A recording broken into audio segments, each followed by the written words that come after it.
Uy, ang daming pera. Pahiram naman, te. Huwag ka nang manghiram, bibigyan na lang kita. Magkano bang kailangan mo? Biro lang, te. Masyado ka namang seryoso. Akala ko kailangan mo. Bibigyan nga kita. Meron pa naman ako rito. Tsaka, 2 araw na lang naman sa sahod na ako. Bakit nga pala gumising ka na agad? Di ba mamaya pa ang pasok mo? Kumakalam na kasi ang sikmura ko kaya siguro ako nagising. Tamang-tama, nakaluto na rin naman ako.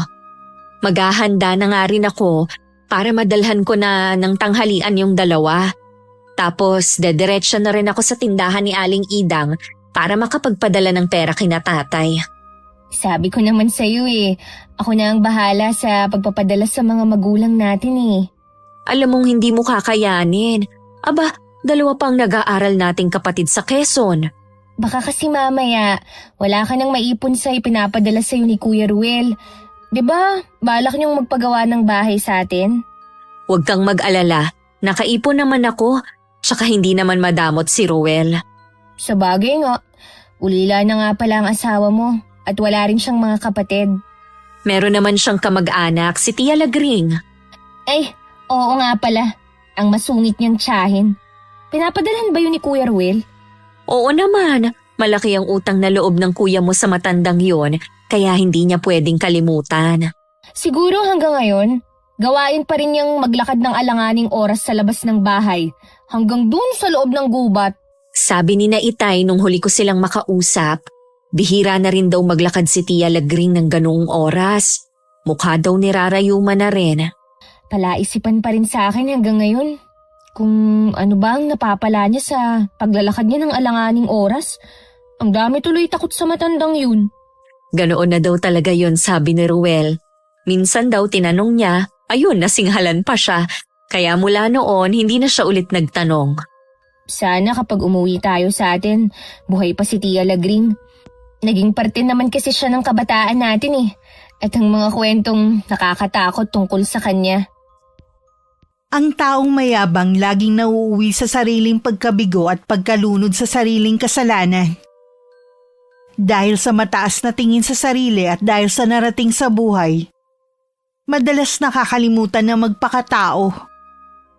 Magandang araw, Miss Gwen, at sa lahat ng masusugid na nakikinig sa channel nyo. Tawagin nyo na lang po akong Freya, 26 years old at tubong Quezon Province. Ang ate ko po talaga ang unang nakadiskubre sa inyong channel. Siya din na nagkumbinsi sa akin na ipadala ang karanasan namin na may kinalaman sa kababalaghan. Mas mahusay daw kasi kung magsalaysay kumpara sa kanya. At isa pa raw dati kong boyfriend ang sangkot sa nangyari sa amin noon. Pagka-graduate ko ng HRM sa isang university sa aming lugar, nakapagtrabaho na rin ako bilang receptionist sa isang hotel. Dahil sa mababang sahod, nagpa siya akong lumuwas ng Maynila. Nang mga panahon na yun, doon na rin nakatira si Ate Candy at ang pamilya niya. Nag-a-apply na rin ang asawa niya noon papuntang Dubai. Kaya laking pasasalamat din ni Ate Candy na dumating ako. Dahil meron na silang makakasama ng mga pamangkin ko. Si Kuya Ruel ba yung tumawag? Oo, baka daw sa 1 linggo na ang dating ng balikbayan box na ipinadala niya. Ang swerte mo talaga sa asawa mo, te. Napaka-responsable at talagang mahal na mahal kayo. Swerte talaga ako sa kanya. Sana nga lang wag siyang magbago. Marami kasi akong naririnig tungkol sa mga nagtatrabaho sa Dubai. Kung anong ginagawa ng mga OFW doon. Tigilan mo na kasi ang pakikinig sa ibang tao. Napapraning ka tuloy. Tsaka mararamdaman mo naman kapag may ginagawang kakaiba doon ng asawa mo Oo nga, tsaka lagi siyang tumatawag sa amin ng mga anak niya. Hindi ko na nga lang talaga maiwasan na mangulila sa kanya. Pakiramdam ko ang bagal ng oras. Magtiwala ka lang sa asawa mo. At isa pa, magkababata kayo. Higit mo siyang kilala kesa namin. Hindi nga kami makapaniwala na kayo talaga ang magkakatuluyan Aba, para kayong aso't pusa kung mag-away noon Isa lang ang ibig sabihin noon. Kami talaga ang nakatakda para sa isa't isa. Sana kayo rin Nash. Oh, bakit parang bigla kang sumimangot dyan? Paano kasi? Naalala ko na naman yung ginawa niya sa waiter kahapon. Ha? Anong ginawa ni Nash? Pinahiya lang naman niya yung waiter. Nakakaawa nga eh. Pinalabas niya na kasalanan ng tao. Kahit siya naman ang nagkamali sa in-order niya. Ibig mong sabihin na mali yung nadalang order kaya gumawa ng eksena si Nash? Ganon na nga. Pero siya naman ang may order nun. Para kasing lumilipad ang isip niya kahapon. Basta na lang siyang umorder. Nang makita niya na yun ang dinala ng waiter, para hindi mapahiya at ayaw din siguro magbayad, sinisi na niya yung pobre. At gusto pa talaga niyang matanggal sa trabaho. Kawawa naman yung waiter. Sana ikaw na lang ang nagtanggol. Ganon na nga ang ginawa ko. Pero sa akin pa siya nagalit. Sana naman hindi natanggal yung waiter. Baka mamaya yun lang ang inaasahan ng tao. Natanggal siya dahil kaibigan ni Nash yung may-ari ng restaurant na yun. Parang nagkaroon tuloy ako ng trauma. Hanggang ngayon naririnig ko pa yung pagmamakaawa ng waiter na huwag siyang tanggalin. May sakit daw kasi yung nanay niya at siya lang ang inaasahan. Akala ko pa naman mabait si Nash kahit may kayabangan. Yun din ang akala ko. Kahapon ko lang siya nakitang ganun O baka ginagawa na niya yun kapag hindi ako kasama. Sa totoo lang, Freya, red flag na sa akin ang ganyan. Pero ikaw pa rin ang makakapagpasya kung patuloy kang makikipagrelasyon sa kanya. Mababaw naman kasi kung dahil lang dun makikipaghiwalay ako agad sa kanya. Tama naman. Kaya lang, kahit wala ako doon, sa kwento mo pa lang nadudurog na ang puso ko para doon sa waiter. Ganun din naman ako, ate. Sana makahanap siya ng mas maganda at mas malaking sahod na trabaho. Hanggang ngayon ang bigat pa rin sa dibdib sa tuwing maaalala ko ang insidenteng yun sa restaurant. Madalas pa naman kaming kumain doon dahil masasarap ang pagkain at mura din. Parang bago lang na nagtatrabaho doon ang waiter na yun. Noon ko lang kasi siya nakita. Para tuloy ayoko nang bumalik doon kahit naging paborito ko na ang lugar na yun. Dahil day off ko ng araw na yun at ayoko nang isipin pa ang nangyari. Inabala ko na lang ang sarili ko sa pag-aayos ng kwarto. Nasa kalagitnaan na ako nang pumasok si Ate Candy. At sinabing dumating si Nash at gusto kong makausap. Anong ginagawa mo rito? Alam ko, nagalit ka pa sa akin. Pero ako na lumalapit para makipag-ayos sa'yo. Para nga pala sa'yo itong bulaklak. Parang utang na loob ko pa ngayon ng pagpunta mo rito. Hindi naman kita pinapapunta. Hindi naman sa ganun. Gusto ko lang nakalimutan na natin yung nangyari. Ganun lang ba kadali sa'yo na kalimutan yung nangyari dun sa waiter?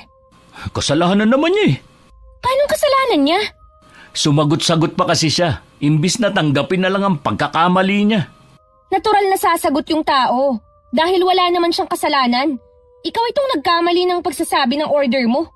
Nakalimutan niya kasi na customer ako. Na laging tama. Bakit ba pinagtatanggol mo pa ang waiter na yun, ha? Kilala mo ba siya? Nash, narinig mo ba yung pagmamakaawa ng tao na wag mo siyang ipatanggal dahil siya lang ang inaasahan ng pamilya niya? Lumuhod pa yung tao at inako na lang ang pagkakamali. Pero anong ginawa mo? Dahil kaibigan mo ang may-ari ng restaurant, pinatanggal mo pa rin siya. Pinahiya niya kasi ako, pati ikaw. Dahil narinig ng ibang nando na sinabi mo. At saka, pakialam ko ba kung siya lang inaasahan ng pamilya niya? Hindi naman natin siya kilala. Malay mo, nagsisinungaling lang siya para hindi mawalan ng trabaho. Palibhasa kasi. Wala ka sa sitwasyon niya, kaya mo nasasabi yan. Ay, dahil ba sa waiter na yon kaya tayo magkakasira? Hindi dahil sa kanya, kundi dyan sa ugali mo. So, anong gusto mong mangyari ngayon? Paghiwalay na lang tayo? Mabuti pa nga siguro. Yan na ba talaga desisyon mo? Oo. Alam ko naman na mahal mo ako eh. Makikipagbalikan ka rin sa akin. Kilala kita, Freya. Nang makaalis si Nash, tsaka ko lang naalala na hawak ko pa rin ng bulaklak na bigay niya. Para ako napapaso na binitiwan yun. Kung naiba lang siguro ang sitwasyon, baka kiligin na naman ako sa bigay niya. Ngayon ko lang din napagtanto sa loob ng 2 taon naming magkarelasyon Hindi ko pa pala siya lubusang kilala. Napalingon ako bigla nang tumikhim si Ate Candy. Tama lang ang ginawa mo. Narinig ko lahat at hindi mo binanggit sa akin na lumuhod pa yung waiter. Hindi ko man lang siya nakitaan ng pagsisisi sa ginawa niya. Kaya nga ate, akala ko pa naman sasabihin niya sa akin na nagsisisi na siya at naisip niya na mali ang ginawa niya. Mabuti na rin na nakipaghiwalay ka na sa kanya. Hindi lang naman siyang lalaki sa mundo eh. Ayoko na munang isipin na meron na agad akong ipapalit sa kanya. Hindi ko naman sinasabi na maghanap ka kaagad. Ang ibig ko lang sabihin, mas maraming lalaking karapat-dapat sa iyo. Balang araw, magtatagpo rin ang mga landas niyo. Nasira lang ang mood ko sa pagpunta niya rito. Baliwala ang bulaklak na dala niya kung hindi naman siya marunong tumanggap ng pagkakamali. Oo nga. Maiwan na nga muna kita ate. Itutuloy ko lang yung ginagawa ko sa kwarto. Paano itong bulaklak? Itapon mo na lang yan. Basta ayokong makita yan dito sa loob ng bahay. Nasasaktan din naman ako sa pakikipaghiwalay ko kay Nash. Sa loob kasi ng 2 taon naming relasyon, minahal ko naman siya ng totoo. At naging masaya naman ako sa piling niya. Walang araw na hindi ko rin siya naiisip. Pero pilit kong nilalabanan ang pagkamis ko sa kanya. May 1 linggo na rin kaming hindi nagkikita at nagkakausap. Lumipas ang 2 linggo. Tsaka naman nagpakita sa akin si Nash. Araw-araw niya akong pinupuntahan sa trabaho ko at nanunuyo na makipagbalikan na sa kanya. Hindi daw niya kaya na mawala ako sa kanya. Nangako din siya na magbabago na. Dahil mahal ko naman siya, binigyan ko pa siya ng isa pang pagkakataon. Salamat naman, binigyan mo pa ako ng isa pang pagkakataon. Alam ko naman na hindi mo rin kaya na mawala ako sa'yo eh.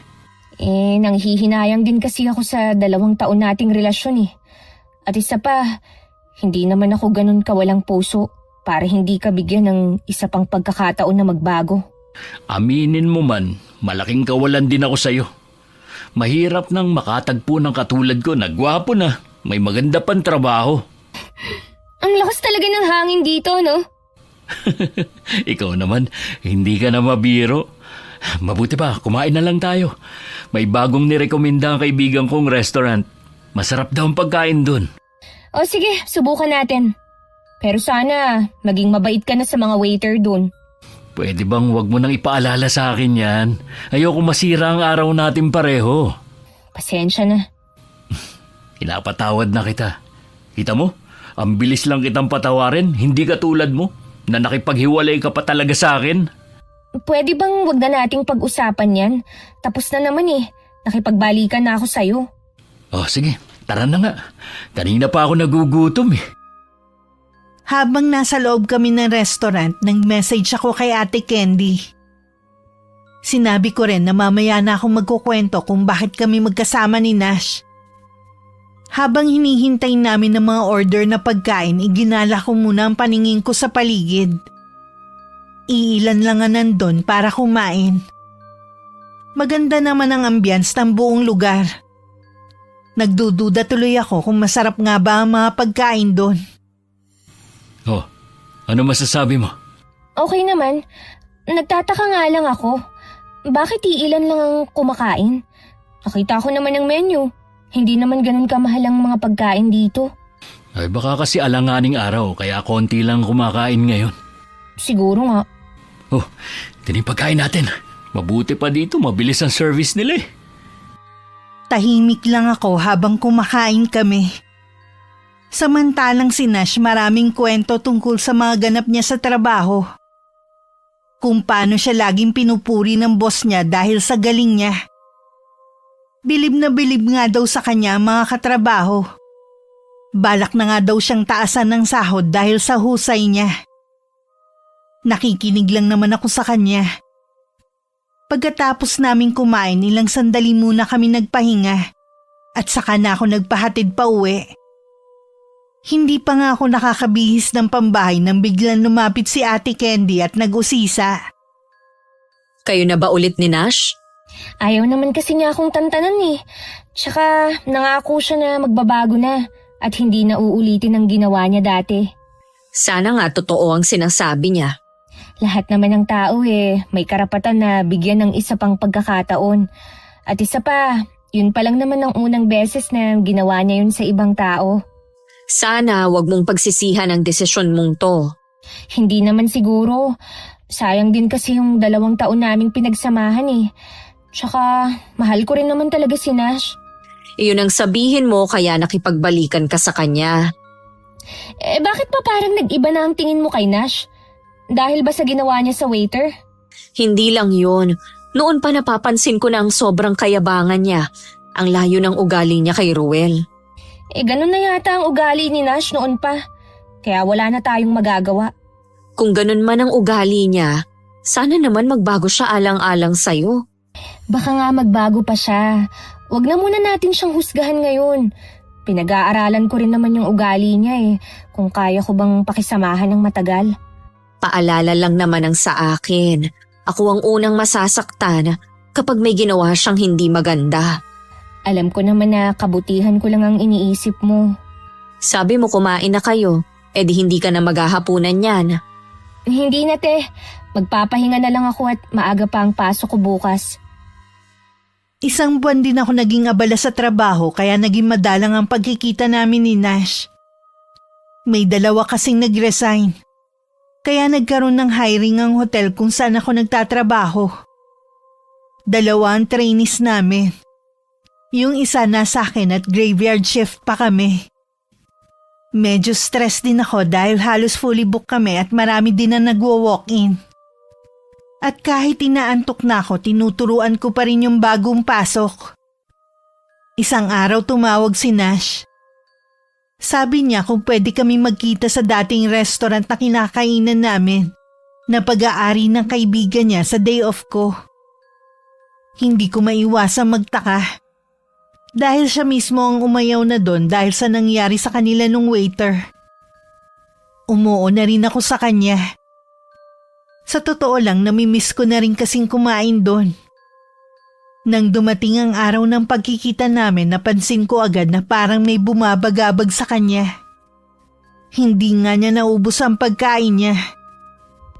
Nash, may problema ka ba? Wala naman. Gusto lang kita makasama. Mahigit 1 buwan naman kasi mula nung kumain tayo na magkasama Kilala kita, kaya alam ko na merong gumugulo sa'yo. Hindi ko kasi alam kung paano sisimulan Problema ba sa trabaho? Hindi sa trabaho ko. Masyado akong magaling para magka-problema doon. Kung ganun, ano ba ang dahilan at bakit balisa ka? Di ba, kilala mo naman ang may-ari ng restaurant na to? Paano ko ba siya makakalimutan? Tinanggal niya sa trabaho yung kawawang waiter. Ano naman ang tungkol sa kanya? Wala na siya Ha? Anong ibig mong sabihin na wala na siya? Nung 1 linggo, tumawag yung asawa niya. Lahat kami na kaibigan niya, pinapatawag para magpaalam. Patay na siya, Freya. Teka, may sakit ba siya? Para namang malakas siya at malusog nung huli ko siyang makita. Wala nga siyang sakit at maingat yun sa katawan. Sa mga kinakain niya. Kaya yun ang pinagtataka namin at ng pamilya niya. Bakit sa sandaling panahon, nagkaroon siya ng hindi malamang karamdaman? Hindi ba siya pina-check up sa doktor? Maraming doktor daw ang pinagdalan sa kanya ng pamilya pero ni isa walang nakaalam sa tunay niyang sakit. Kaya sumuko na lang ang kaibigan ko at nanatili na lang sa bahay nila hanggang sa mamaalam na nga siya ng tuluyan. Naku, ano kaya ang naging dahilan ng pagkamatay ng kaibigan mo? Hindi ko alam kung maniniwala ako sa sinabi ng asawa. Sabi niya kasi, baka daw may kumulam dun. Alam mo, sa totoo lang, naniniwala ako sa kulam. Maraming klase ng uri yun. Kung tama ang hinala ng asawa ng kaibigan mo, napakatindi naman ng sumpa na ibinigay sa kanya. Isipin mo, sa maiksing panahon, nagkaroon agad siya ng sakit hanggang sa mamatay na siya.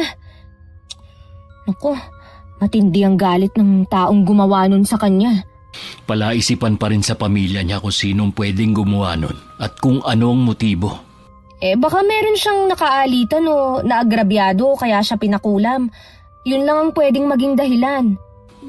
Hindi ko kasi alam kung meron siya nakaalitan eh. Mula kasi nung hindi tayo kumain dito, hindi na kami ulit nagkita. Maliban na lang nung pinatawag niya ako. Halos hindi na nga siya makapagsalita nun eh. Ang naintindihan ko na lang, mag-iingat daw ako. Normal lang naman siguro na sabihin niya yun. Dahil sabi mo nga, malala na siya. At namamaalam na siya sa inyong mga kaibigan niya. Nung sabihin niya yun, bigla kasi akong kinilabutan. Sa dami kasi naming nandun. Sa akin lang niya sinabi yun habang nakaturo siya sa akin. Kaya alam ko na para lang yun sa akin. Ipagdasal mo na lang ang kaluluwa ng kaibigan mo para matahimik siya. Wala na naman tayong magagawa kung totoong ang kinulam siya. Maging aral na lang siguro na maging maingat tayo sa mga nakakasalamuha natin. Lalo na't hindi natin talaga kilala. At higit sa lahat, piliin natin ang maging mabait sa kapwa. Hindi kasi natin alam kung ano ang pinagdadaanan nila sa buhay. Baka tayo pa ang maging dahilan para lalo silang malugmok sa problema. Hindi na muling sumagot si Nash. Iginala na lang niya ang paningin sa buong restaurant. Para bang inaalala niyang namayapang kaibigan.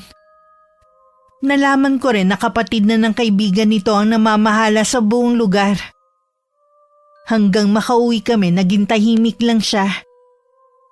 Nung nasa bahay na ako, bigla na lang sumagi sa isip ko yung waiter noon. Ilang araw ding laman ng isip ko ang nangyari sa kaibigan ni Nash. Lagi rin sumasagi sa isip ko ang eksena noon. Kung paano nila pinahiya yung waiter at tinanggal pa sa trabaho. Hindi kaya... May sinasabi ka ba? Kanina ka pa tulala dyan eh. Hindi mo na nga napansin na nakaalis na yung mga pamangkin mo. Sorry te, may iniisip lang ako.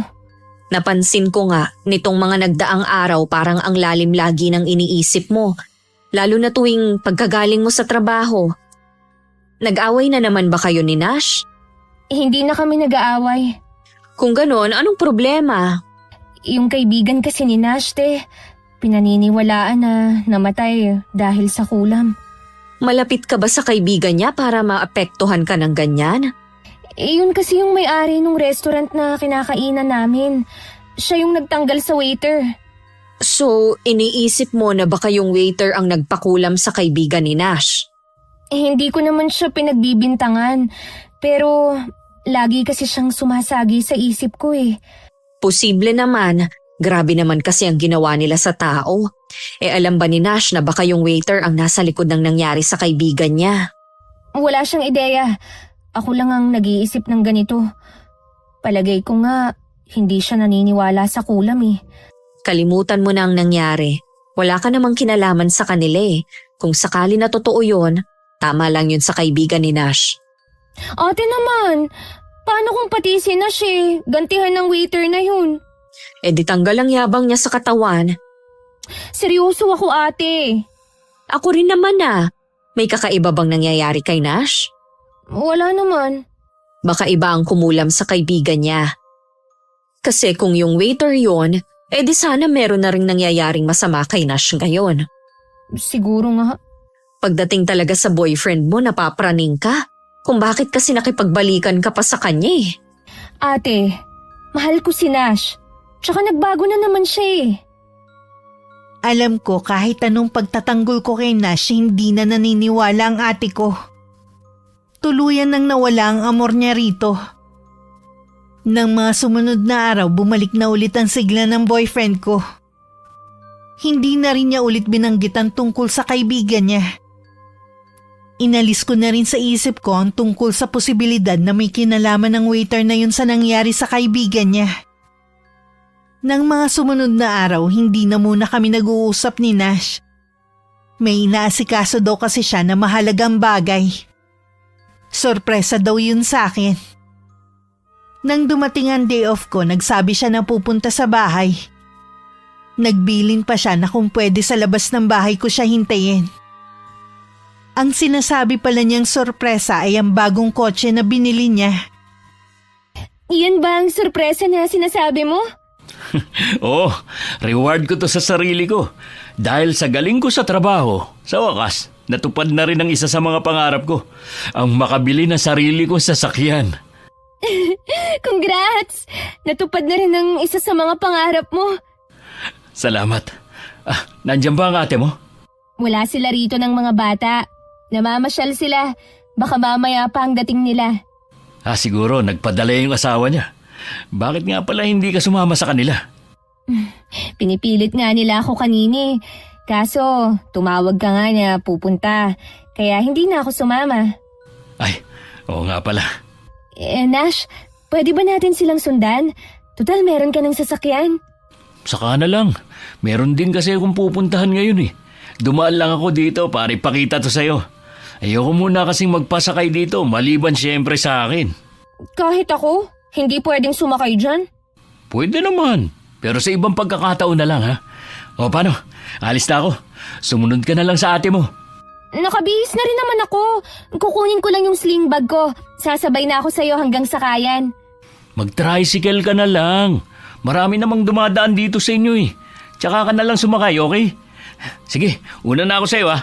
Tatawagan na lang kita. Iniwan talaga niya ako. Ibang klase rin siya. Kinalma ko muna ang sarili at saka tinawagan si Ate Candy. Sinabi kong susunod ako sa kanila sa mall. Halata naman sa boses niya na natuwa dahil makakasama nila ako. Makalipas lang ang 30 minutes kasama ko na sila. Nanood kami ng sine na pambata at kumain din. Pinamili rin ni ate ang mga anak ng mga damit at laruan. Nang makauwi kami, nagtataka pa ako nang meron siyang inabot sa akin na paper bag. Ano to, ate? Blouse yan. Ako ang pumili dahil ayaw mo namang magpabili. Ay, nagabala ka pa talaga. Sabi ko naman na masaya na akong makasama kayo sa pamamasyal at nakalibre naman ako ng merienda at saka hapunan. Tanggapin mo na yan. Ikaw nga tuwing sahod mo lahat ng gusto ng mga pamangkin mo, binibili mo. Naglalambing lang naman ng mga anak mo.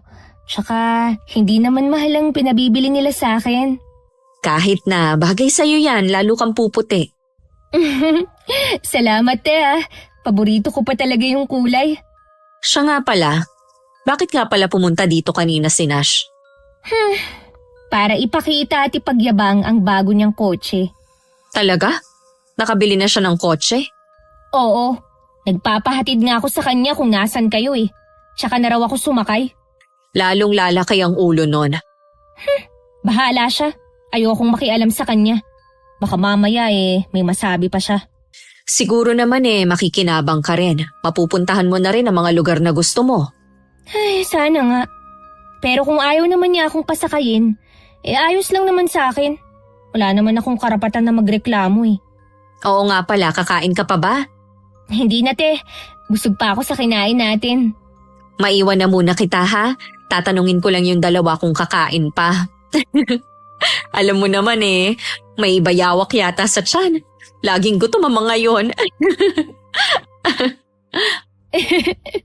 Ganun yata ang mga bata Walang kabusugan. Oo nga hindi naman sila tumataba. Kinabukasan dumating sa bahay si Nash. Kararating ko lang nun galing trabaho. Hindi pa ako nakakapagpalit ng pambahay. Sinabi lang sa akin ni Ate Candy na nasa labas ito at hinahanap ako. Nagpakita rin ng paghanga ang kapatid ko sa kotse ni Nash. Bakit hindi ka muna pumasok sa loob ng bahay? Sa susunod na lang. Hindi naman kasi ako magtatagal Bakit nga pala nandito ka? Hihingi sana ako ng pabor sa'yo. Anong pabor? Kung pwede sana, dito ko iparada yung kotse ko. Alam mo naman kasi na walang garahe sa bahay Ipagpapaalam ko muna kay Ate Candy. Bakit kailangan mo pang magpaalam sa kapatid mo dito ka naman nakatira? Oo nga. Kaya lang, si Ate Candy ang nagbabayad sa upa rito. Pansamantala lang naman Mabuti pa rin na sabihin ko. Bilang respeto na rin. Sige na, payagan mo na siyang pumarada dito sa atin. Pansamantala lang naman Magandang gabi, Ate Candy. Salamat pumayag ka ah. Mga ilang araw lang naman to eh. Paano ka nga pala uuwi niyan kung iiwan mo ang kotse dito? Parating na naman yung pinsang ko na may kotse na nakatira din sa village namin. Sa kanya ako sasabay. Ganun ba? Tumuloy ka muna sa bahay. Wag na, Ate Candy. Tumawag kasi kanina yung si Jeff eh. Malapit na raw siya rito. Oh, ayan na pala siya eh. Paano? Alis na ako ah. Bukas ko na lang babalikan ang kotse ko. O sige, mag-iingat ka. Nang makaalis ang mga yun, tsaka lang kami pumasok sa loob ng bahay. Nilak na rin ni Ate Candy ang pinto. Tumuloy naman ako sa kwarto para magbihis. Kanina pa kasi ako nangangati. Dahil sa alikabok at usok na kumapit sa akin habang nasa biyahe. Wala pala silang paradahan sa bahay nila? Wala nga ate. Kaya nagtataka rin ako kung bakit siya bumili ng kotse. Mabuti pumayag ka. Pansamantala lang naman tsaka para hindi ka na bumiyahe. Sumabay ka na lang sa kanya. Makakamenos ka sa gastos at hindi mauusukan. Malalaman natin kung papayag siyang pasakayin ako. Bakit naman? Girlfriend ka niya. Ay, hindi ko pa pala nababanggit sa'yo, te. Maliban sa pagiging mayabang, ay pagkamadamot din yun. Anong ibig mong sabihin? Baka kaya dito rin niya gustong iparada ang kotse niya para hindi hiramin. O kaya walang makisakay sa kanya. Ngayon ko lang sasabihin to sa'yo. Mula nun, mabibilang lang sa daliri ang pagkakataon na nililibre niya ako kapag kumakain kami sa labas. Noon pa man halata ko na yun sa kanya. Kaya nga nung binigyan ka niya ng bulaklak, nasabi ko na lang na isa yung himala. Pero hindi mo pa rin siya magawang iwan? Ewan ko ba? Ewan ko kung ano bang nakita ko sa kanya. Kapag nagpakita ulit siya ng hindi magandang ugali, iwan mo na. Hindi mo kailangang magtiis sa kanya. Oo naman, te. Minsan lang ako magbibigay ng isang pagkakataon. Ang sinabi ni Nash na pansamantala tumagal ng ilang buwan na nakaparada ang kotse niya sa tapat ng bahay namin. Ni minsan din hindi man lang niya ako maihatid sa trabaho. Kahit ilang beses ako naglalambing sa kanya. Madalas din siyang tumawag para sabihin na bantayan ko ang kotse niya. Baka kasi magasgasan ng mga anak ni Ate Candy. Hindi ko nalang binabanggit sa kapatid ko ang bagay na yun. Isang araw nagreklamo na rin ang katabi naming apartment. Hindi ko kasi alam kung sinasadya ba ni Nash na hanggang tapat ng kabilang inuukupan ng sasakyan niya. Hindi ko na napigilan na pagsabihan siya nung pumunta sa bahay. Hoy Nash, ayusin mo naman yung pagpark ng sasakyan mo. Nakakaabala ka na sa mga nangungupahan sa kabila eh. Minsan, nakaharang na ang likuran ng kotse mo at hindi makalabas ang motor nila. Ano magagawa ko kung malaki yung kotse ko? Tsaka bulok naman ang motor nila eh. Dapat sa labas na lang nila pinarada. Huwag kang magsalita ng ganyan. Baka mamaya marinig ka. Wala akong pakialam. Sa totoo lang, bulok yung motor nila. Teka nga, ano ito? Ano bang tinutukoy mo? Ito, may guhit ng marker. Ay, langya naman oh. Baka naguhitan to ng mga pamangkin mo, marker ang ginamit oh. Hindi lumalapit ang mga pamangkin ko sa kotse mo. Kaya wag mo silang pagbibintangan ah. Wala naman kasing bata dito kundi yung dalawa mong pamangkin eh. Pinagsabihan ko ang mga yon. Kaya imposible na sila ang gumawa niyan. Baka nung umalis ka at may pinuntahan, doon niya naguhitan. Paano mo naman nalaman na hindi ang mga pamangkin mo? Lagi ka namang wala rito. Ikaw, paano ka nakakasiguro sa sinasabi mo? Hindi mo naman nakita. Nakakainis naman talaga. Kung naiinis ka na, dalhin mo na lang yung kotse mo at huwag mo nang ibalik kahit kailan. Naghahanap na nga ako ng ibang pagpaparadahan, huwag kang mainip. Sus! Matagal mo na yung sinasabi. Inabot na nga ng ilang buwan yan dito eh. Naguhitan na nga yung kotse ko eh, ikaw pa ang galit. Akala mo naman hindi na mabubura. Punasan mo lang, mawawala na yan. Sana pagsabihan mo rin ang mga pamangkin mo. Hindi ka pa talaga marunong mahiya, Nash? Ha? Ikaw na nga itong nakikiparada eh. Akala mo kung sino ka pang siga. Boyfriend mo ko tapos ganyan ka magsalita. Girlfriend mo ko. Ni minsan mula nung magkakotse ka, hindi mo man lang ako maihatid sa trabaho ko. Siguro naiinggit ka sa akin, no? Bakit naman ako maiinggit sa'yo, ha? Baka nga hulugan lang yung kotse mo eh. Sinasabi mo lang na cash mo binili. Ay, makaalis na nga. Mabuti pa nga. Huwag mo na rin yung ibalik dito. Kinabukasan pag-uwi ko nandun na naman ang kotse ni Nash. Para bang nananadya pa. Dahil ang likod nito nakaharang na naman sa may pintuan ng kabilang apartment. Huminga na lang ako ng malalim. Pakiramdam ko kasi sasabog ako sa sobrang inis. Pumunta ako sa kabilang kwarto at nakita ko si Ate Candy na pinupunasan ng bimpo ang pamangkin ko. Ilang araw na kasing nilalagnat ang bata. Naupo ako sa paanan ng kama at pinagmasdan ng pamangkin ko. Ang hirap talaga makita ang ganito. Lalo na siguro sa kapatid ko na kung pwede lang naakuin na ang sakit ng anak. Ate, dalhin na kaya natin si Zab sa ospital. Ilang araw na kasi siyang nilalagnat eh. Kanina kasi bumuti na ang lagay niya. Tapos ngayong hapon inaapoy na naman ang lagnat. Ayusin mo na lang ang mga gamit niya, te. Dalhin na natin siya sa ospital. Kinakabahan na rin ako eh. Paano si Chris? Ako na ang bahala sa kanya. Si Zab na lang muna ang intindihin mo. Ang hirap talaga kapag malayo sa mga magulang. Namimiss ko na tuloy sina nanay at tatay. Kung nandito lang sila, hindi ako matataranta ng ganito. Nandito naman ako para damayan kayo eh. Kaya sige na, ayusin mo na ang mga dadalhin. Lalabas lang ako para mag-abang ng tricycle. Paglabas ko, bahagya pang umaambon. Nag-abang na ako sa labas ng tricycle. Pero may ilang minuto na ako nakatayo doon, wala pa ring dumadaan na walang pasahero. Maya-maya dumating naman si Nash. Bigla akong nabuhayan ng pag-asa. Nash! Ay, mabuti na lang dumating ka. Pwede mo bang ihatid si Ate Candy tsaka si Zab sa ospital? Nasaan sila? Nasa loob pa. Kanina pa nga ako nag-aabang dito ng tricycle eh. Lahat may pasahero. Malubha ba ang sakit ng pamangkin mo? Ilang araw na kasi na mataas ang lagnat. Lagnat lang pala. Ate Candy! Handa na ba kayo? Oo, nandiyan na ba ang tricycle? Puro may pasahero ang mga dumadaan eh. Nandito naman si Nash. Pwede naman niya kayong ihatid. Talaga, Nash? Ihahatid mo pala kami. Salamat ha. Wala akong sinasabi na ihatid ko kayo. Nash! Maawa ka naman sa pamangkin ko. Sandali lang naman eh. Lagnat lang naman yan eh. Mag-tricycle na lang sila.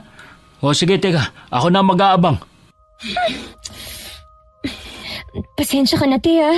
Hindi talaga siya maaasahan sa ganitong emergency. Ayos lang. Pakidala na lang ang maliit naming bag. Ako nang bahalang magbuhat kay Sab. Sa labas na lang din tayo mag-abang. Sige, te. Paglabas namin nandun na ang tricycle.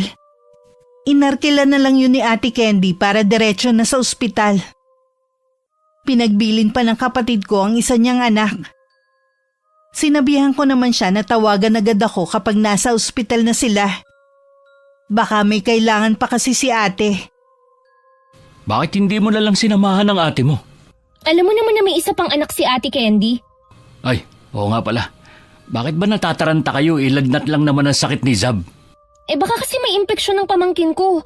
Lalo na't ilang araw na ang lagnat niya. Mabuti nga paglabas ko saktong may dumaan na tricycle. Kung hindi, masasakyan pa ng pasyente ang kotse ko. Talaga bang wala akong pakialam, ha?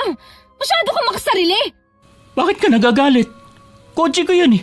May karapatan akong tumanggi. Umalis ka na. Dalhin mo na yung ipinagmamalaki mong kotse. Maghanap ka na ng sarili mong paradahan. Freya naman, mag-usap muna tayo. Ang init naman ang ulo mo. Minsan lang ako humingi ng pabor. Hindi mo pa ako mapagbigyan. Samantalang ikaw, ilang buwan nang nakikiparada sa amin. Nagre-reklamo na nga itong kapitbahay namin eh. Pero ikaw, hindi man lang makaramdam. Parang parking lang pinagdadamot mo. Wala naman kasi kayong kotse kaya dito ko pinaparada ang kotse ko. Huwag ka nga madamot. Ikaw ang madamot. Alisin mo yung kotse mo rito. Dahil kung hindi, tadatnan mo yung basag ang mga salamin at puno ng guhit ang pintura niyan. Freya, sandali lang. Buisit, muntik na akong tamaan ng pinto. Bahala ka nga. Akala mo naman kawalang ka sa akin. Tumabi ako sa pamangking ko sa higaan habang hinihintay ang tawag ng kapatid ko. Ilang oras din ako naghintay bago tumawag si ate. Maayos na daw ang lagay ng anak niya. Pero kailangan pang maghintay ng 24 oras bago sila payaga umuwi. Dun lang ako nakahinga ng maluwag. Kinabukasan, pagpasok ng pamangking ko sa eskwelahan, pinuntahan ko si Ate Candy sa ospital para masamahan siya. Pasensya ka na sa ugali ni Nash ha, ate. Baka hindi ka pa nauumpog ha? Pinalayas ko na siya kagabi. Sabi ko, kapag hindi pa niya inalis ang kotse niya sa atin, dadatnan niya yun na basag ang mga salamin at puno ng guhit ang pintura. Magagawa mo ba talaga yon? Aba oo no, kung hindi niya talaga inalis sa bahay, masusubukan niya ako. Alam mo sa totoo lang, nakakaubos na talaga siya ng pasensya. Hindi siya marunong mahiya na nakikiparada na nga lang siya. Sana nga hindi na siya bumalik sa bahay. Nahihiya na rin kasi ako sa kapitbahay natin eh. Pati ba naman harap nila sinakop na? Siya nga pala, baka nagugutom ka na. Dinalhan kita ng pagkain. Ay, salamat. Kayon ko nga lang nararamdaman ng gutom dahil sa sobrang pag-aalala ko kay Sab. Ako na muna ang bahala sa pagbabantay kay Zab para makapagpahinga ka muna bago tayo umuwi mamaya. Nung hapon pinayagan na makalabas ang pamangking ko dahil okay naman ang mga lab test niya. Masigla na rin ang bata na parang hindi galing sa pagkakasakit. Nang makarating ng bahay, nagkatinginan kami ni Ate Candy. Dahil nadatnan naming nandun ang kotse ni Nash. Pagkababa ng mga gamit, agad ko siyang tinawagan. Nagbanta akong tatawag ng mga tao para maalis lang ang kotse niya sa bahay namin. Kaya natataranta na pumunta siya. Ang bihira ka naman. Busy ako tapos tatawagan mo ako. Pambihira ka rin sa kakapalan ng mukha mo. Sinabihan na kita na huwag ka nang pumarada dito. Naghahanap nga ako ng pwedeng pagparadahan eh. Bigyan mo pa ako ng ilang araw. Hindi na nga pwede. Dahil madamot ka, kaya tama lang na pagdamutan ka rin namin. Bakit hindi mo pa yan iuwi sa inyo? Hindi nga pwede dahil baka hiramin ng mga kapatid ko. Baka mamaya magasgasan lang. Wala naman silang pampaayos. Grabe ka, Nash. Sarili mong pamilya, pinagdadamutan mo pa. Anong klaseng tao ka? Masama ba? Pinaghirapan ko tumbilin kaya tama lang na magdamot ako. Dapat kasi, bago ka bumili ng kotse, siniguro mo munang meron kang sariling garahe. Naghahanap na nga ako. Alisin mo yan dito. Dahil kung hindi, sa mismong harapan mo babasagin ko ang mga salamin yan. Itong tatandaan mo, Freya. Pagsisisihan mo ang ginawa mong to. Bilisan mo na lang natanggalin yung kotse mo. Nakakaabala ka na sa amin eh. Akala mo ha, wala ka na rin sana sa buhay ko. Anong nangyari? Ang kapal ng mukha eh. Wag na siyang babalik dito. Hindi natin yan sigurado. May kakapalan din ang mukha eh. Napakadamot. Kahit sa sariling pamilya niya. Bakit ba kasi nakipagbalikan pa ako sa kanya? Kung lagi mo siyang inaaway, baka siya na mismo ang lumayo. Sana nga. Nung gabi tumawag sa akin si Nash at nagmamakaawa. Dahil kanina pa raw siya nagmamaneho, wala talagang maparadahan ng sasakyan. Pagod na raw siya at mauubos na ang gasolina niya. May biglang pumasok sa isip ko para siya na mismo magtanggal balang araw sa kotse niya. Nang dumating siya, hindi na ako lumabas para harapin siya. Kinabukasan nakita ko ni Ate Candy na kinukuha na ng litrato ang kotse.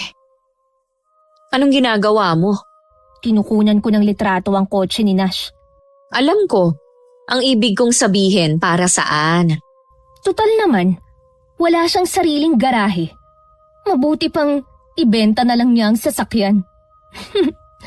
Ipopost ko to sa marketplace. Sigurado akong maraming magkaka-interest dito. Dahil bago pa. Loka ka talaga. Baka mamaya malaman niya ni Nash. Malalaman naman niya talaga. Dahil siya mismo ang tatawagan ng buyer. Sigurado ako uusok na naman yun sa galit. Ay naku ate, wala akong pakialam. Kahit magliyab pa siya sa galit. Sige, ituloy mo na lang yan. Pupunta lang ako sa palengke ngayon. Ikaw na muna ang bahala kay Sab, ha? Kalahating oras ko palang pinupost yun nang makatanggap ako ng message kay Nash. May ilan daw tao ang tumatawag sa kanya tungkol sa kotse niya. May nakapost daw kasi sa marketplace na binibenta daw ang kotse dahil wala siyang sariling parking. Hindi ko na lang yun sinagot habang tawa ko ng tawa mag-isa. Nahinto lang ako nang maramdaman ko na parang merong nakatingin sa akin. Paglingon ko sa may poste sa kanan ko, nandun ang isang tao na nakasuot ng jacket na may hood. Nang makita siguro na nakatingin ako sa kanya tsaka siya nagmamadaling umalis. Ako kaya ang tinitingnan niya? Sino kaya siya? Sa kabila ng mga ginawa ko, ayaw pa rin kunin ni Nash ang kotse niya sa amin. Kaya ang ginawa ko, nag-post ulit ako na kailangan ng mabili ang kotse at sa mababa ko lang ibinibenta. Habang ginagawa ko yun, biglang nagtayuan ng mga balahibo ko sa batok. Paglingon ko, nakita ko na naman ang taong nakahood at sa direksyon ko nakatingin. Natakot na ako dahil nasisiguro kong ako talaga ang pakay niya. Naging balisa tuloy ako tuwing uuwi. Baka kasi bigla na lang niya akong abangan. Nang nasa bahay na ako, sinabi ko yun kay Ate Candy. Hindi kaya stalker mo yon? Baka isa sa mga nag-check-in sa hotel na pinapasukan mo tapos nakursunadahan ka. Hindi naman malabo yun. Pwede kaya natin siyang i-report? Natatakot kasi ako eh. Alam mo naman ang oras ng pasok ko. Paiba-iba. Alam mo ba yung bago nating kapitbahay, yung anak nila, pulis? Talaga? Hindi ko alam eh. Hihingi tayo ng tulong. Mabait naman ang mag-asawa dyan sa kabilang unit. Sandali ko tuloy nakalimutan yung ginawa kong kalokohan sa kotse ni Nash. Matigas din ang lalaking yon. Hindi pa rin niya kinukuha ang kotse niya. Tawag nga ng tawag sa akin eh. Alam na niya siguro na ako ang nag-post sa marketplace na ibinibenta ang kotse niya. Siguradong gulong-gulo na ang utak niya. Baka lagi nang natataranta yun sa trabaho. Aba, baka mawala ang galing niya. Wala na akong pakialam sa kanya. Kahit matanggal pa siya sa trabaho niya. Wala ka na bang nararamdaman na pagmamahal sa kanya? Mahal ko pa rin naman siya. Kaya lang sa ugali niya kasi ako sumusuko eh. Kahit naman ako eh. Grabe yung ginawa niya na hindi man lang kami hinatid sa ospital ni Zab. Kaya tama lang ang ginawa kong pagganti sa kanya. Kaya lang mukhang hindi naman tinatablan eh. Nangiinis pa nga dahil hindi pa kinukuha ang sasakyan niya. Bahala siya. Sa susunod, sa labas na ako magpapaskil na ibinibenta ang kotse niya. Habang nasa trabaho ako, hindi ko akalain na pupuntahan ako ni Nash at dun mag-e-eskandalo. Nagpanggap siyang customer na hindi ko pina-check-in dahil fully book na daw ang dahilan ko. Dahil doon nagalit ang Chinese na may-ari ng hotel. Sinabi rin kasi ni Nash kung saan siya nagtatrabaho at binanggit din niya ang pangalan ng boss niya. Tinerminate agad ako. Dahil ang rason, hinahadlangan ko daw ang pagkita ng hotel.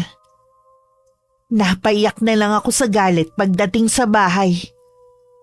Hindi rin mapigilan ni Ate Candy ang magalit dahil sa ginawa ni Nash sa trabaho ko. Bawal ang ginawa ng management na basta ka na lang tanggalin. Ngayon ko lang naisip pero wala na rin akong balak na ilaban pa ang karapatan ko. Hindi ako makapaniwala sa ganoong paraan kagagantihan ni Nash. Kapag pumunta siya dito, ako mismong kakausap sa kanya. Ang kapal niya, hindi pa nga niya kinukuha ang sasakyan niya eh. Ayaw niyang gamitin dahil sa takot na maluma agad. Parang gusto ko na lang tutuhanin ng banta sa kanya. Huwag mong gagawin dahil ikaw lang lalo ang mapapasama. Teka, parang may tao sa labas. Si Nash ang dumating. Biglang nag-init ang ulo ni Ate Candy at gusto sana siyang sugurin pero naawat ko lang. Pero hindi napigilan ng kapatid ko na bungangaan ito. Ang kapal naman ng mukha mo para pumunta dito pagkatapos ng ginawa mo. O bakit? Kapatid mo naman ang nagsimula. Kunin mo na yung kotse mo at huwag ka na ulit babalik dito. Kukunin ko na talaga. Buti nga sa'yo na walang ka ng trabaho. Walang yaka? Hayop! Umalis ka dito! Kung ayaw mong tawagin ko ang kapitbahay naming pulis. Kapitbahay niyo? Pulis? Oo, ang may-ari ng bulok na motor. Kaya kung ako sa'yo, bilisan mo nang umalis dito. Freya, wala na tayo. Huwag ka na ring umasa na susuyuin pa kita pagkatapos ng ginawa mo. Magpapasalamat pa nga ako dahil tuluyan ka nang mawawala sa buhay ko. Habang nag-uusap kami, biglang dumating ang taong laging nagmamasid sa akin.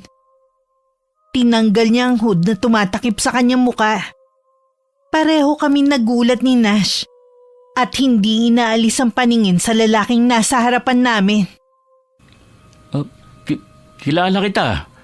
Anong ginagawa mo rito? Matagal na kitang hinahanap para maningil. Ano sinasabi mo? Wala akong utang sa'yo ha. Dahil sa'yo naging mahirap palalo ang buhay namin. Dahil sa'yo nawala si inay. Hindi ko man lamang siya naipagamot. Tumigil ka nga dyan. Huwag mo ko sisihin sa nangyari sa'yo. Mauumpisahan ko na rin sa wakas ang paghihiganti ko sa'yo. Magagaya ka rin sa kaibigan mo. Anong kinalaman mo sa pagkamatay ni Celso? Hoy! Hoy, bumalik ka rito! Huwag kang tumakbo! Kilala mo ba ang lalaking yon? Mabuti pati, pumasok na lang tayo sa loob ng bahay. Mabuti pa nga, ayoko na rin makita ang Nash na yon. Siguro, kaya niya ako sinusubaybayan dahil hinahanap niya si Nash. Hindi niya siguro alam ang bahay nito. Iyon bang lalaki? Paano niya nalaman kung saan ka nakatira? Malamang sa trabaho. Lagi naman akong nakasuot ng uniform eh. Baka mula dun sinundan niya ako. Bakit sa mga sinabi ng lalaki, may malaking atraso sa kanya si Nash? Siya yung waiter, te. Yung natanggal sa trabaho na pinahiya ni Nash at ng kaibigan niya. Mabuti, hindi kanya binalak gantihan. Ipinagtanggol ko siya noon, kaya siguro hindi siya nagalit sa akin. Mukhang may kinalaman din siya sa pagkamatay ng kaibigan ni Nash. Tama nga pala talaga ang hinala ko. Siya ang nagpakulam sa kaibigan ni Nash. Mabuti na nga lang at wala na kayo ni Nash. Huwag ka nang makialam sa taong yun mula ngayon. Paano kung sunod naman niyang ipakulam si Nash? Hindi na natin problema yon. Harapin niya ang matinding karma niya. Dahil nawalan na ako ng trabaho, nagmukmuk na lang ako sa bahay. Hindi na rin nagparamdam si Nash sa akin.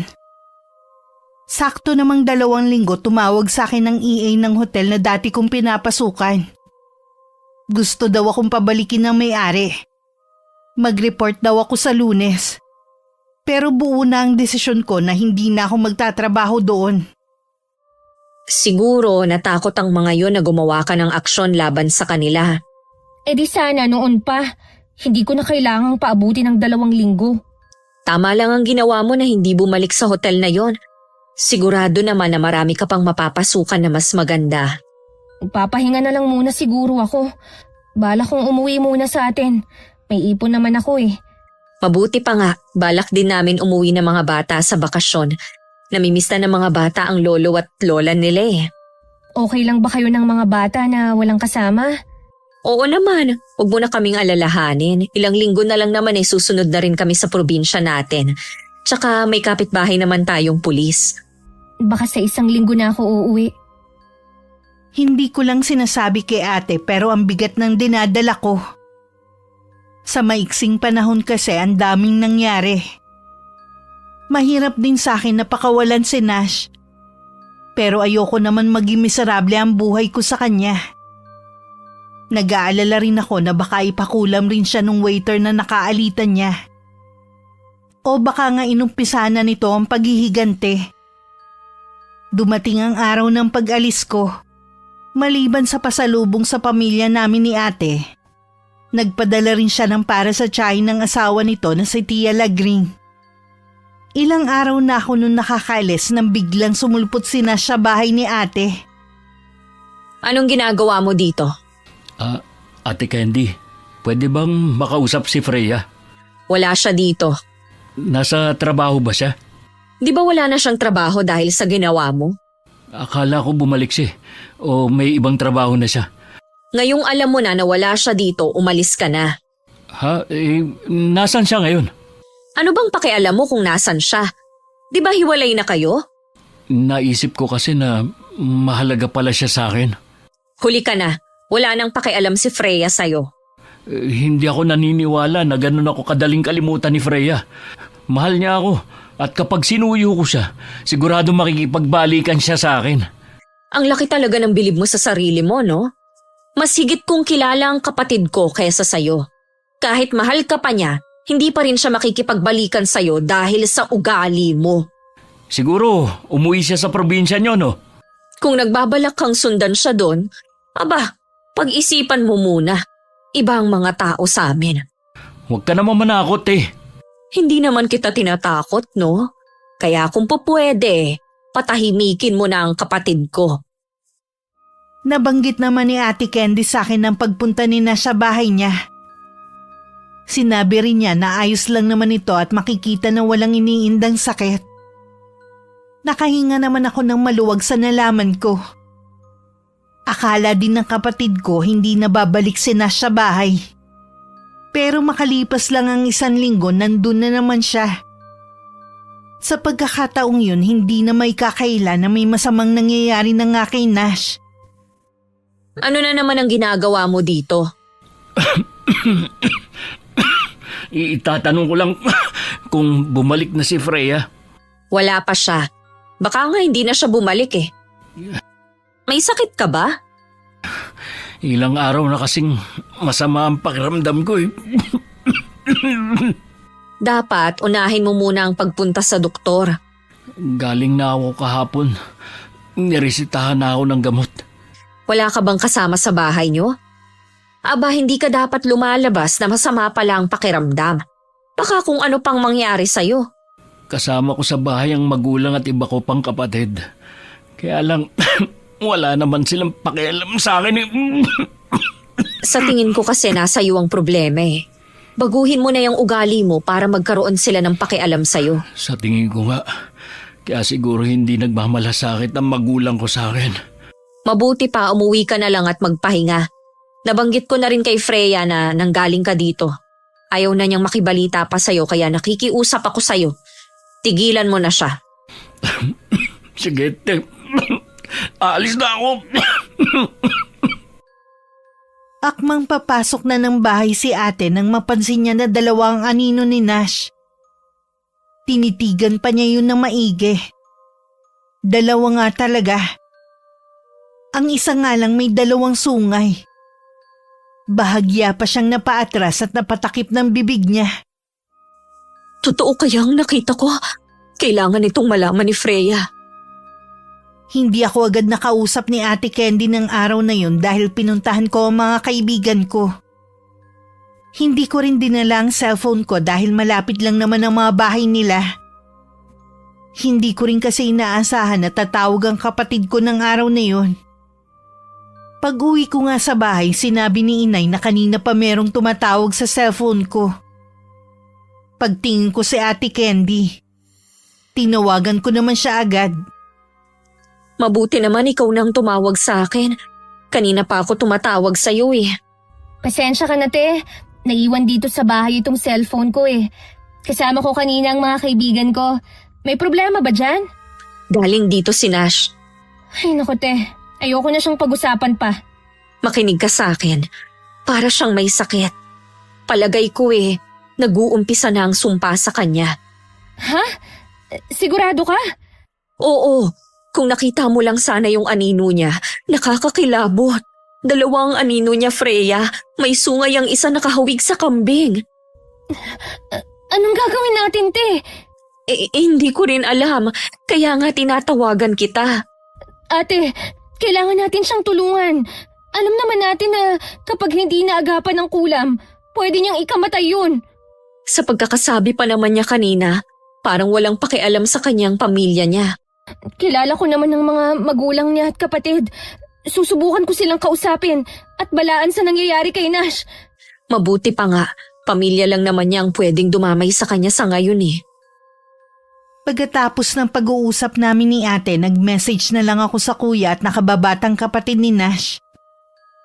Kahit inaasahan kong hindi maganda ang relasyon nila magkapatid, nagulat pa rin ako sa sinabi nila na wala na silang pakialam dito. Iniwan na raw nila ito sa bahay nila. Hindi na raw nila matagalan ang ugali ng kapatid nila. Bigla tuloy ako naguluhan sa sitwasyon.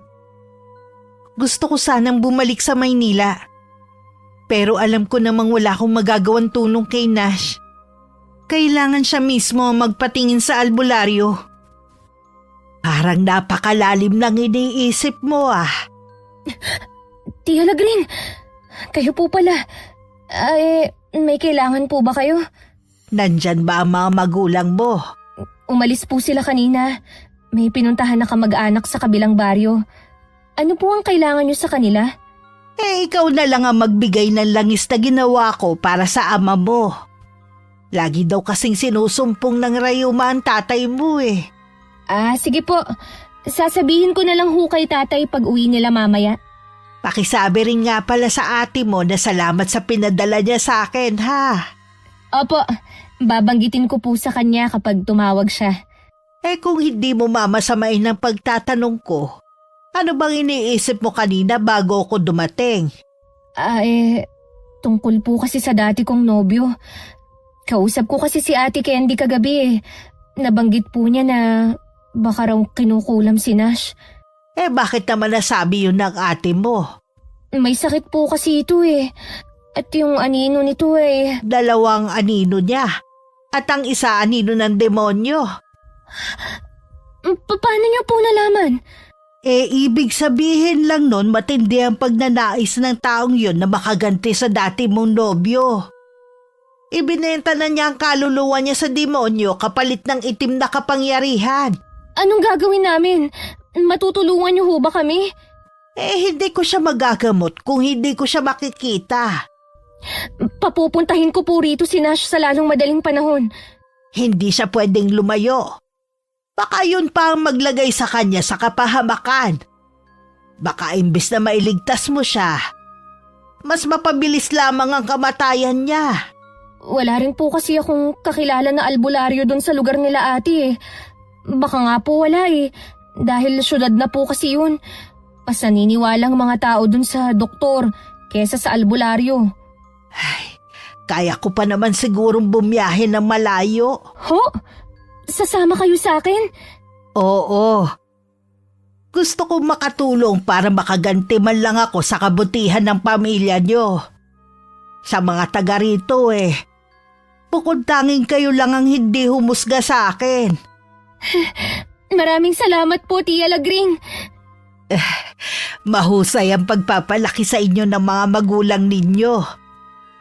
Kahit hindi naman niyo ko kaano-ano, Tia pa rin ang tawag ninyo sa akin. Kilala si Tia Lagring sa lugar namin na hindi palang ngiti at masungit. Sa kauna-unahang pagkakataon nakita ko siyang ngumiti. Ang dating mabagsik na aura nito napalitan ng maamong mukha dahil sa ngiting yun. Kahit ang mga magulang ko at 2 kapatid nagulat sa sinabi ko na uuwi na ako sa Maynila. At kasama ko pa si Tia Lagring. Ipinaliwanag ko naman ang dahilan kung bakit kailangan kong kasama sa pagbabalik ko ang matandang babae. Kinabukasan din na madaling araw umalis na kami. Sa buong biyahe tahimik lang naman si Tia Lagring. Kung hindi siya nakatingin sa labas ng bintana nakapikit naman siya. Nagulat naman si Ate Candy nang dumating ako na kasama ang tiyahin ng asawa niya. Nakakagulat naman po ang pagdating ninyo. Mabuti po sumama kayo kay Freya paluwas. Alam ko kasing kailangan nyo ng tulong. Nasa nga palang makaapo ko. Nasa eskwelahan pa po sila. Baka gusto niyo munang magpahinga. Alam kong hindi kayo sanay sa mahabang biyahe. Oo nga. Nakakaramdam nga ako ng pagod Samahan ko na po kayo sa kwarto ng mga bata. Salamat iha ha. Pagkagising ko mamaya pwede na natin simulan ang gagawin ko sa binatang yun. Nang mapag-isa tinawagan ko si Nash pero hindi siya sumasagot. Nag-message na lang ako sa kanya na nakabalik na ako. Sana lang mabasa niya agad. Ilang sandali pa bumalik na rin si Ate Candy. Nakontak mo na ba si Nash? Hindi siya sumasagot eh. Puntahan ko na lang kaya siya sa bahay niya. Huwag muna. Sabi kasi ni Tia Lagring, huwag kitang hayaan na makalapit kay Nash. Bakit kaya? Hindi niya sinabi eh. Makinig na lang tayo sa kanya. Nag-aalala na kasi ako kay Nash eh. Mag-isa na lang siya sa bahay niya. Iniwan na siya ng pamilya niya. Nanawa na siguro sa kanya. Ibigay mo na lang sa akin ang address ni Nash. Kami na lang ni Tia Lagring ang pupunta sa kanya. Ikaw naman ang bahala sa mga pamangkin mo. Gusto ko rin sanang makita ang kalagayan ni Nash. Huwag sanang matigas ang ulo mo. Hindi dapat masayang ang pagpunta dito ni Tia Lagring. Pwede mo naman makita si Nash kapag magaling na siya. Sige na nga. Pagkagising ni Tia Lagring, nagsagawa na siya ng orasyon habang nasa harapan niya ang litrato ni Nash. Nagulat kami nang bigla yung lumiyab. Napailing-iling na lang ang matanda habang kami ni Ate Candy nagkatinginan lang. Hindi na natin kailangan puntahan ng binatang yon. Kusa na siyang pupunta rito. Freya, kahit anong mangyari huwag kang lalabas. Ha? Bakit po? Pwede niyo hubang ipaliwanag, Tia Lagring? Naguguluhan po kasi ako eh. Gusto kang gawing alay ng binatang yon. Kapalit ng kanyang paggaling. Ano po? Nakipagkasundo siya sa taong nagbigay sa kanya ng sumpa. Kapalit ng kaluluwa mo. Kaya pala hinahanap ka niya. Ang sama talaga niya. Kaya siguro iniwan siya ng pamilya niya. Huwag ka matakot, Freya. Hanggat narito ko, hindi ka niya magagalaw. Gusto ko pa naman siyang tulungan. Tapos siya, gusto niya akong ipahamak. Kaya nga tumutol ako sa gusto mong mangyari na dalhin siya sa lugar natin. May hinala na kasi ko sa mangyayari. Nakumpirma ko lang ngayon. Ang mabuti pa, magkulong kayo ng mga bata sa kwarto. Kami nang bahala ni Tia Lagring na harapin si Nash. Sumunod ka na lang, iha. Nararamdaman ko na ang presensya niya. Tahimik naman akong sumunod. Niyaya ko mga pamangking ko na sa kwarto muna at maglalaro kami. Nagpatugtog na lang ako para malibang kami ng mga bata. Samantala nasa labas na si Nash. Lumabas naman si Ate Candy at si Tia Lagring. Alam kong nandyan si Freya. Gusto ko siya makausap. Alam ko na ang pakay mo sa kanya. Hindi mo magagawa ang gusto mo. Hindi ko alam ang sinasabi mo. Gusto ko lang talaga siya makausap. Namimiss ko na siya at gusto kong magsimula kami ulit. Tumigil ka na nga. Kahit anong mangyari, hindi mo makukuha si Freya. Tanggapin mo na lang ang kapalaran mo. Bakit hindi mo na lang ilabas si Freya? Hayaan nating siya magdesisyon kung tatanggapin pa ba niya ako. Sino ba naman ang papayag na siya ang magiging kapalit para mawala ang sumpa sa'yo? Anong sinasabi mo, Ate Candy? Huwag ka nang magmaang-maangan pa. Alam na namin ang nangyari sa'yo. Nakikiusap ako. Ilabas niyo na si Freya. Hirap na ako eh. Napakamakasarili mo talaga. Di bali nang mapahamak ang kapatid ko basta ikaw gumaling. Minahal mo ba talaga si Freya, ha? Tingin ko kasi sa'yo, hindi marunong magmahal. Wala na kasing ibang paraan. Meron pa. Tanggapin mo na lang ang kapalaran mo. Kasalanan mo naman kung bakit mo yan dinadanas. Tutulungan kita, iho. Pero kailangan mo munang pagsisihan ang ginawa mo. Huwag ka nga makialam dito, tanda! Ano ba magagawa ng isang huklubang katulad mo, ha? Bastos ka! Hindi mo ba alam malayo pang pinanggalingan ni Tia Lagring para lang tulungan ka? Wala akong pakialam. Si Freya ang kailangan ko, hindi kayo. Kaya ilabas niyo na siya. Freya! Freya, lumabas ka dyan, harapin mo ako! Parang awa mo na! Pumasok na po tayo sa loob ng bahay. Wala na pong pag-asa ang taong yan. Ganun din ang palagay ko. Ngayon lang ako nakatagpo ng taong katulad niya. Sariling kapakanan lang ang iniisip.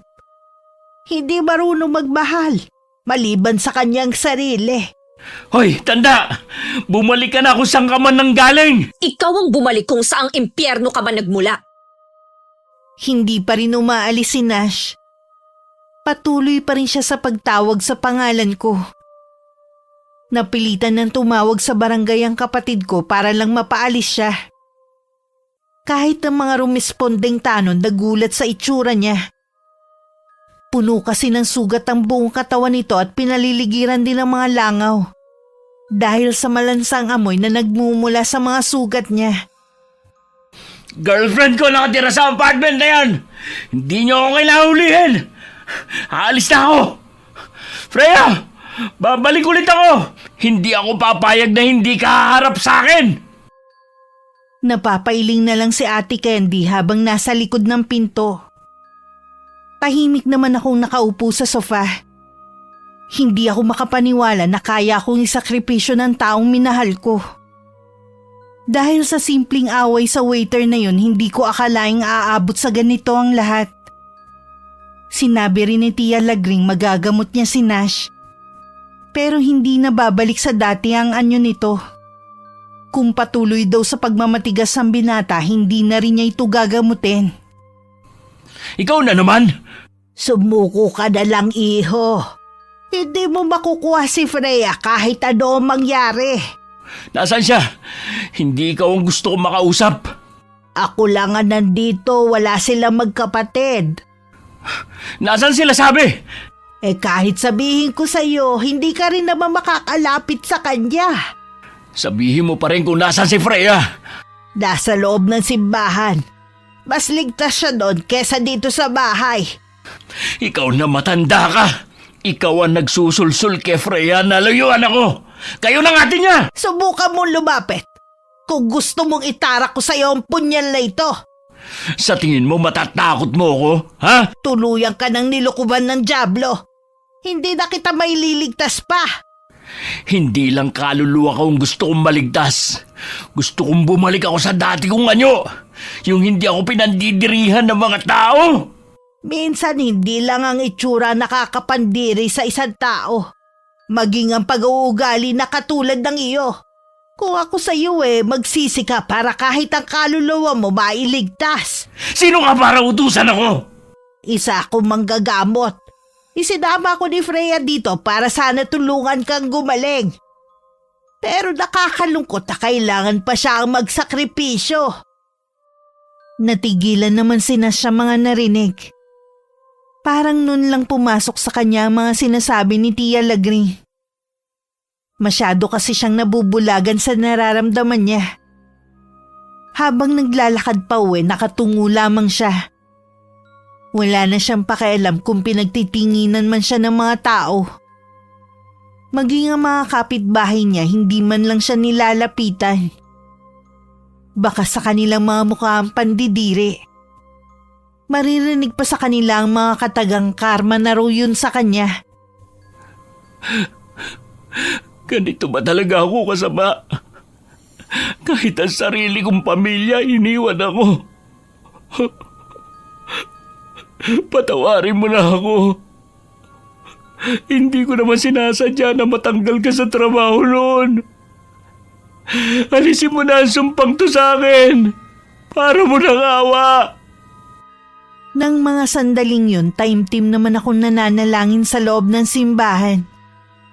Ako na ang humihingi ng tawad sa mga nagawang kasalanan ni Nash. Sana mabigyan pa siya ng pagkakataon na magbago at mapagsisihan ng kanyang ginawa. May ilang oras din kami na malagi doon bago umuwi sa bahay. Habang pauwi kami ni Ate Candy, naisipan kong puntahan ng restaurant kung saan natanggal ang waiter. Anong gagawin natin dito? Huwag mong sabihin na nagugutom ka. May gusto lang akong malaman. Baka meron pa kasi silang record ng waiter na nakaalita ni Nash.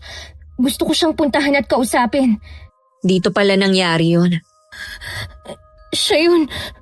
Ha? Sino? Yung waiter. Hindi ko alam na nakabalik na siya rito. Mabuti. Hindi ka na mahihirapan na hanapin siya. Naiwan na muna kita, te. Babalik agad ako. Nagulat pa ang waiter nang bigla akong sumulpot sa harapan niya.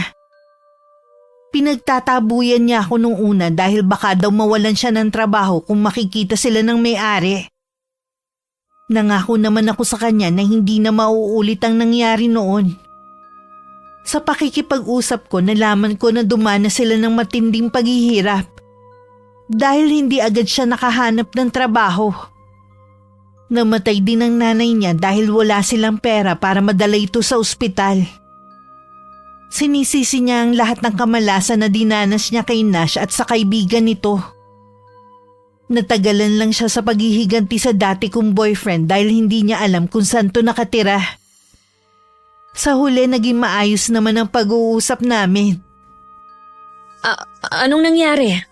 Nagawa ko siyang kumbinsihin na bawiin na ang sumpa kay Nash. Sinabi ko kasi na pati ako nadadamay dahil sa ginawa niya. Na gusto kong gawing kapalit ni Nash para gumaling siya. Salamat naman kung gano'n. Nangako ako sa kanya na wala akong pagsasabihan sa ginawa niya. Sabi ko, huwag siyang mag-alala dahil kahit ipagkalat pa ni Nash ang sikreto niya, wala nang maniniwala pa rito. Wala na talaga. Pamilya niya nga, tinalikuran na siya. Sa akin siya naawa, ate. Sana nga raw hindi ko nabalikan si Nash. Sang-ayon ako sa kanya.